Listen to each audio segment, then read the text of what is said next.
Hello, everyone. It's your girl, Miss Angie, and we are back with another Let's Talk Tuesday. And before we get into the title, I just want to say I'm so excited just to give you guys an update on my school journey. I already have 2 classes that I will be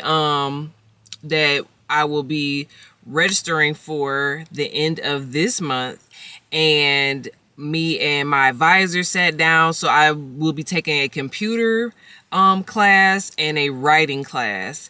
And I'm trying to think. Well, yep, for summer most of the classes are online. There's very few classes at our settings that will work for my work schedule that were on campus. So I'm cool with that. I'd rather be on campus, but I'm cool with the fact of like starting off, because I only have 2 classes for the summer and they're 6-week courses. So I'm very excited about that. And I just, of course you're nervous as you get back into the swing of things, but I'm super excited. So like I said, I will keep you guys updated and try to go, a little more in depth as I go through the process. But your girl is getting there, okay? She's getting there.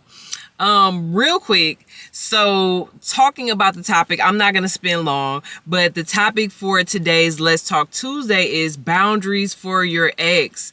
Boundaries for your ex. A while back, I don't think I could really talk about this subject, and I'm not going to say that I'm a perfectionist when it comes to this topic, but I will give a few tips and things that I have learned along the way that I feel is very important when it comes to after you deal with breaking up with someone and moving on. So real quick, I feel like I have dealt with so many different breakups in my life. Like I've have had different relationships and different situationships in my life, and we could all keep it all the way 100 because I like to keep it real. And so I just felt like this is the perfect topic to talk about. I've talked about boundaries in general, but I think boundaries for your ex is very important, especially for a lot of us in relationships, men and women, how to operate after you break up with somebody. And so I also have some other videos in line that are going to be talking about, breakups and stuff like that. But that's in the future. I just feel like it's really good when you talk about these things in relationships. So, of course, as you guys know, I always have my notes, so I'm gonna be dipping in and out of my notes, but I want to keep it all the way real, and I just want to kind of go off my head too with just how I feel when it comes to this topic. So, a breakup can be a lot when you are in a relationship, especially when you've been in a relationship with somebody for years, or if you've been in a marriage with someone. And a lot of times I feel like the number one mistake that we make is that when we break up, we don't necessarily make boundaries for that breakup. And here is what I mean. So when we break up with someone, we all know it don't necessarily be a full-on breakup. You may send text messages here or there. Now, for some people, depending on how the relationship was, if it was really bad, some people can move on and be like, that was it, that was all, cut it off, broke it off. But for us, including myself, a lot of times when you break up with somebody, you may send that text message real quick in the phone, send that message. You may send that inbox. You may send, and it starts off gentle as a, hey, good morning, and it could be from the guy, could be from the girl, just checking on you, seeing how you're doing. Because some people in the relationship, and then they feel like they can become friends, and that could be very well possible. But I feel like the conversation needs to be had when you break up, at the end of the breakup. I feel like a lot of people don't do a conversation at the end. And like I said, depending on how bad it is, sometimes you don't need a conversation at the end. It's just like, it's over. It's over. Don't call me. Don't talk to me. I don't want to see you. I don't want to see you in the grocery store. I don't want to see you at the mall. Like, it could be that bad. But I feel like at the end of a relationship, it should be a closing out. It should be a conversation of, please don't text me. I prefer to be able to move on in peace. Please block me from all social media outlets. Please do not try to reach out to any of my family or friends.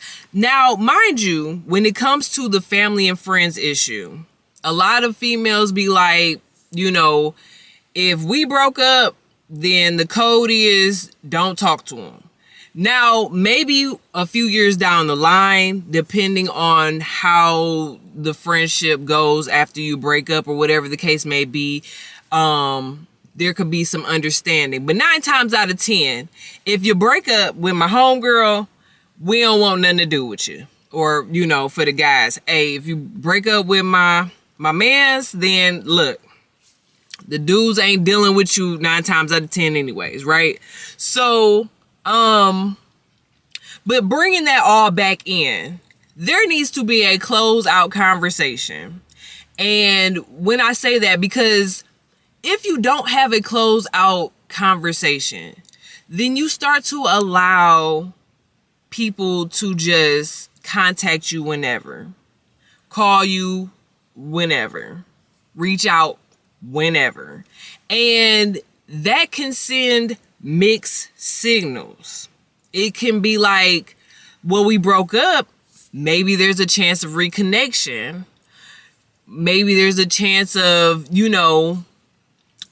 us being able to do dinner and actually hang out and stuff. And like I said, depending on if you decide to have a friendship afterwards, you have to also set boundaries within that friendship, But anyways, sticking to the topic though, I definitely feel like there needs to be a conversation. And when it comes to kids, it's very important that something is in place when you have kids after a breakup or, I've never been divorced before. I am married, but I do feel like the same rules apply for a divorce. Now, of course, after a divorce, there could be stuff in place with the courts where the kids have a time that they're going to be with each parent, what money or things have to be, disputed in between each child or whatever the case may be. There would be court things in place. When you are not married to somebody and you have a child, 9 times out of 10, depending on if you decide to put them on child support, which I've had my topic talking about child support and things and how I kind of feel about it, but not digging in deep to it.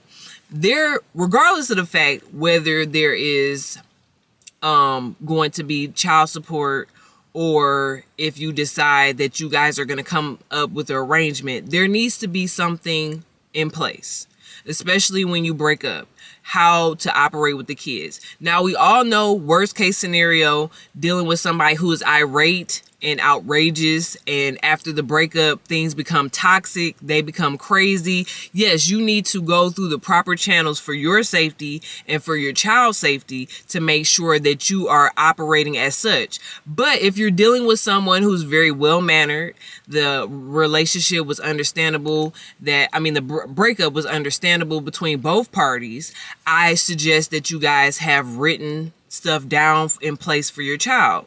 And when that comes to that, like I said, setting boundaries for your ex, you cannot call me anytime. Even if you are in a new relationship or not, these are things I had to learn. Just because you have a child with somebody, 9 times out of 10, that conversation will stay up with the child. But you have to do that within the right times. Now, of course, we understand that if an emergency was to arise, then yes, therefore that parent needs to be contacted. But you have to understand, you can't just text me. You can't just call. You have to understand that you can't just pop up to see your child either. You can't just pop up to see me. Like, these are things that need to be in place. And like I said, worst case scenario, you have to make sure your safety comes first. But if we're dealing with people that are just, like I said, there was a breakup and I feel like things need to be in place. And especially if things were toxic. I always say when things, I mean, I'm not gonna say that. What I've learned is when things can become toxic, time and space to be able to heal from toxic, abusive relationships that have ended. A lot of times as women and men, we get out of those type of relationships and we jump into another relationship, and now the ex is popping up with those texts about, I'm sorry, I miss you, and stuff like that. Now you're in a situation where you're torn. You talking to somebody new, but your ex is apologizing, and in the back of your head, you like, I kind of miss my ex. I want to be with him. No, take time for you to heal. Take time for you to think about what you want for yourself in the next relationship. And so I feel like I don't want to spend too long because, like I said, I wrote some things down, but this is just coming from my heart. This is just coming from things that I had to learn.